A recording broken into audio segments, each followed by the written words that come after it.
Hello again, folks, and today we're going to get a little deep. Reach out, touch faith. The problem with monotheistic religions is that they're disprovable. They make physical claims that can either be disproven or just not happen, and that means that they're inherently unstable. They can't last because, well, essentially, they're wrong. They're factually wrong. And I've thought, would it be possible to make a religion that isn't like that? And I think it is, actually. It's just that you have to rid the idea of God of any direct physical existence. I call this a fictional God, but of course people are not capable of saying, I believe in a God which I know does not exist. So instead, it's more like it's an extremely personal God, a version of God that only exists in the hearts and minds of their believers. I mean, that's essentially all God is anyway. From the outside, God is just an idea.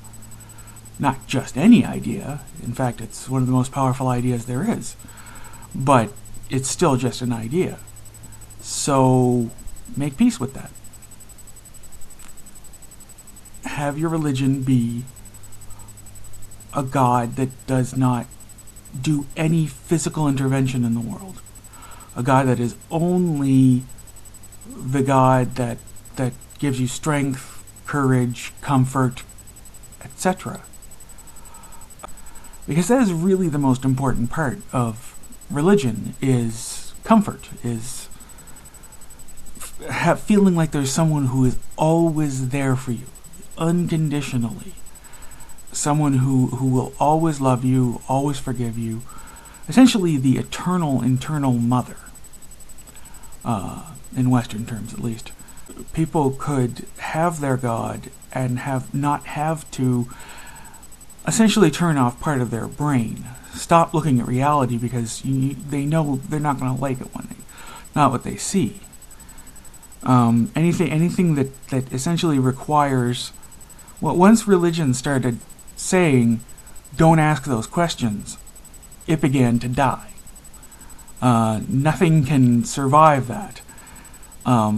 It's the opposite of credibility. I mean, if someone's trying to convince you of something, and you ask a question, and they say, just don't ask that question, you don't believe them, right? You go, well, they're obviously full of crap. Otherwise they'd be able to answer that question. So religion can go on and on about faith and all that, but what it really boils down to is religion has to have answers. And if it has to have answers, that means it can't afford to not have questions. If your religion can't answer your question, you'll go elsewhere. And if your religion can't answer enough questions, it dies. And when you think about it, a lot of people draw a lot of strength and comfort from fictional characters. They know these characters are not real. Say, and we're talking about characters as diverse as Sherlock Holmes or Captain Picard or Superman.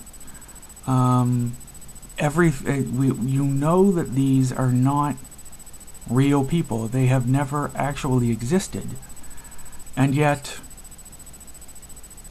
lots of people they go to conventions, or they read all the books, or they feel that in some way that this character has become a part of them, inspires them, it essentially fulfills the role of a religious figure. And when you think about it even further, if you believe in a God that you know that while you're alive you will never see or hear or smell or any of that will never physically appear to you, how much different is that than a fictional character? I mean, while you're alive, you'll never meet God. You'll also never meet Sherlock Holmes. So, from that point of view, it's not that radical a thought to imagine, again, not exactly a fictional God, but a God that you don't have to prove literally exists. A God that is only, again, in the hearts and minds and souls of those who believe in him. I don't see any problem with that. This is a God that can answer your prayers, but not with a physical intervention, just with comfort, make you feel better. And isn't that what's really important? Isn't that the most important function of religion, is to comfort people, to give them strength, to make them feel that they're not alone, that there's someone who is always, literally always there for them. I think that's a very powerful idea. One last thing. Because of the nature of the afterlife, there's no conflict between this idea of religion and saying that there's some kind of afterlife, because that's inherently unprovable. You can always say, no matter what the physical evidence says, that someone is somehow still around. And that's impossible to disprove, so you can go ahead, have your afterlife.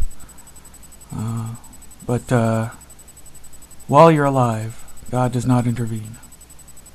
To sum up,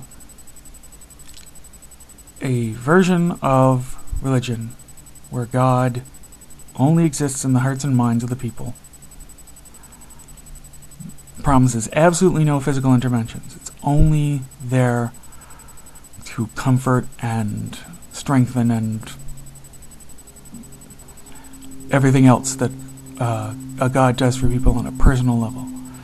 It is truly your own personal Jesus. I really don't see a problem with that.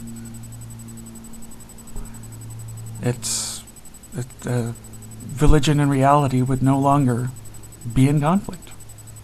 And if religion is to survive, it's got to make that adaptation. Nothing can survive being in direct conflict with observed reality. Not for very long, anyway.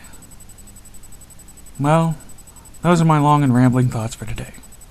See you tomorrow, folks.